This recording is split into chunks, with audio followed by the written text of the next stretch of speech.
Alors aujourd'hui, un peu de spiritualité dans ce monde merveilleusement en chaos.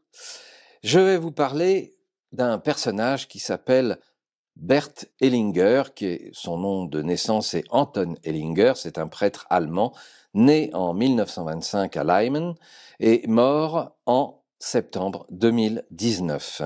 Qui est ce personnage ?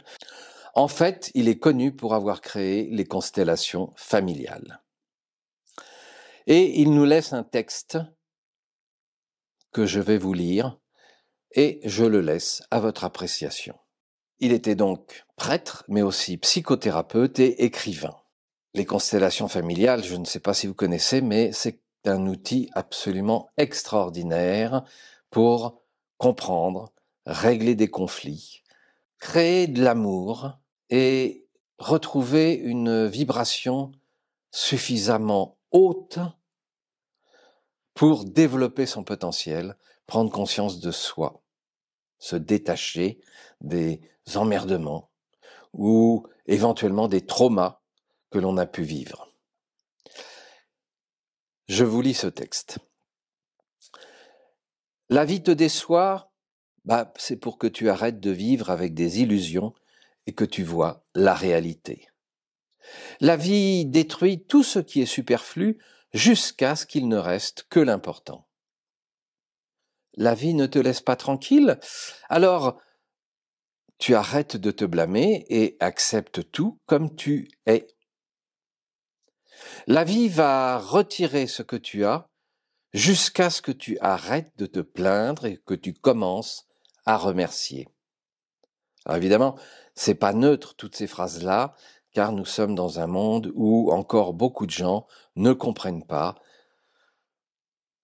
que nous sommes en fait des êtres spirituels incarnés pour vivre une expérience, mais pas une expérience matérielle, mais une expérience spirituelle.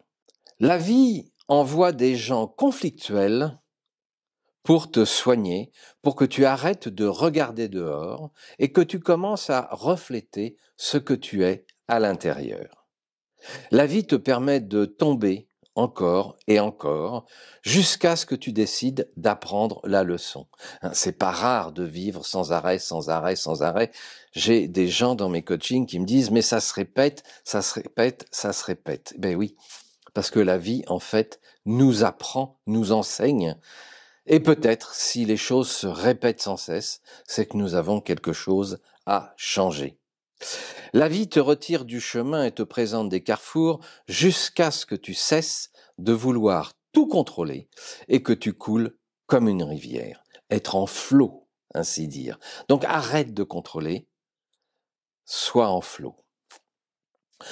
La vie met tes ennemis sur ta route jusqu'à ce que tu arrêtes de réagir. Et oui, à chaque fois que tu croises des gens que tu penses être des ennemis, que tu juges, que tu évalues comme étant des ennemis, ce n'est que pour te bloquer. Alors, choisis le flot. La vie te fait peur et te fera peur autant de fois que nécessaire jusqu'à ce que tu perdes ta peur et que tu retrouves ta foi. Voilà. Donc, tant que tu auras peur, tant que tu entretiendras ta peur, tant que tu nourriras ta peur, tu auras du mal à passer dans la dimension spirituelle. Et c'est cette dimension spirituelle, cette vibration spirituelle avec ton âme, qui te fera comprendre, recevoir, décoder ce qui t'arrive dans la vie et surtout la vie et choisir de ce fait, grâce à ton âme, les meilleurs chemins possibles. La vie t'éloigne des gens que tu aimes jusqu'à ce que tu comprennes que nous ne sommes pas un corps, nous ne sommes pas ce corps, mais l'âme qu'il contient.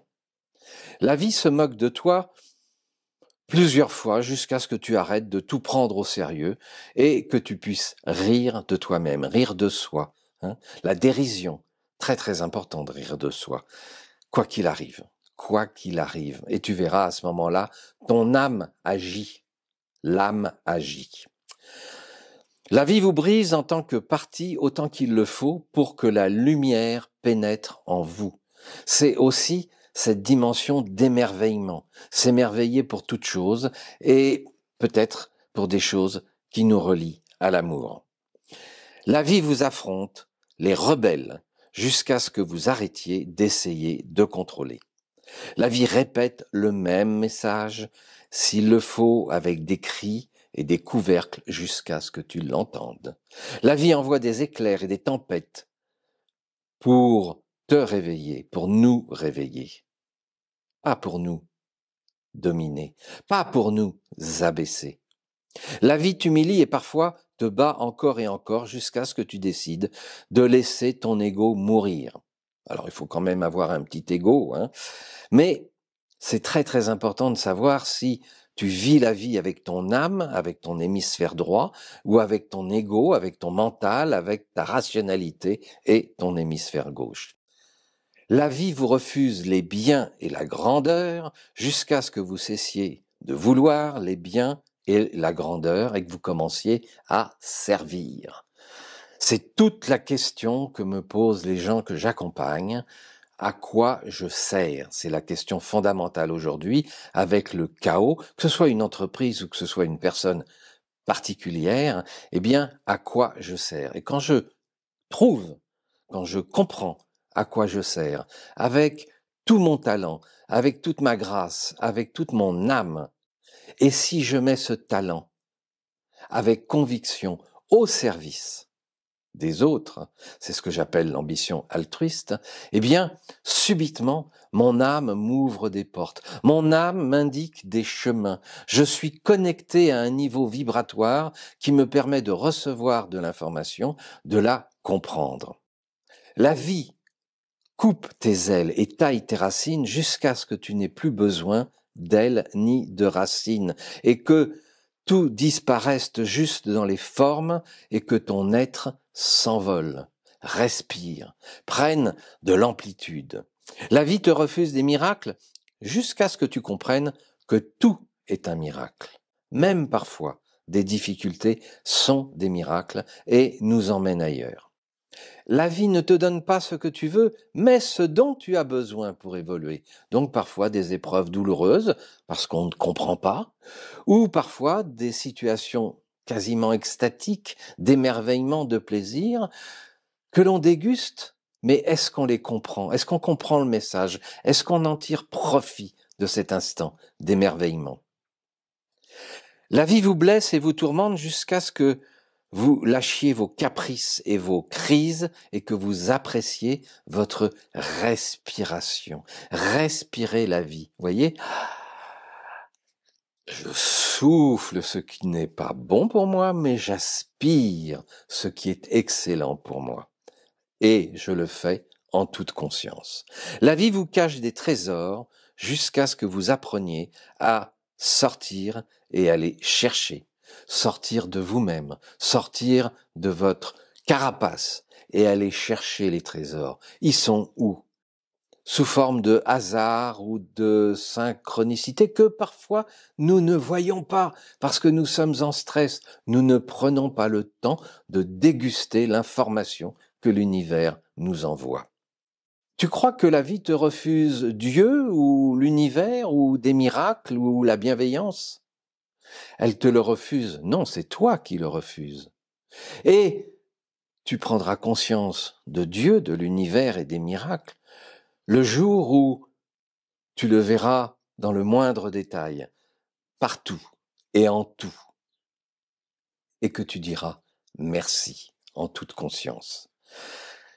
Alors bien sûr, tu me diras, la vie peut-être te secoue, te brise, te déçoit, mais en fait non, elle est là pour te réveiller. Crois-moi, c'est bon pour le meilleur pour toi que tout ceci se manifeste, jusqu'à ce que seul l'amour, l'amour de toi, l'amour des autres, l'amour du divin, soit en toi, présent, conscient. Voilà ce que nous écrit Bert Hellinger, et je vous laisse méditer là-dessus.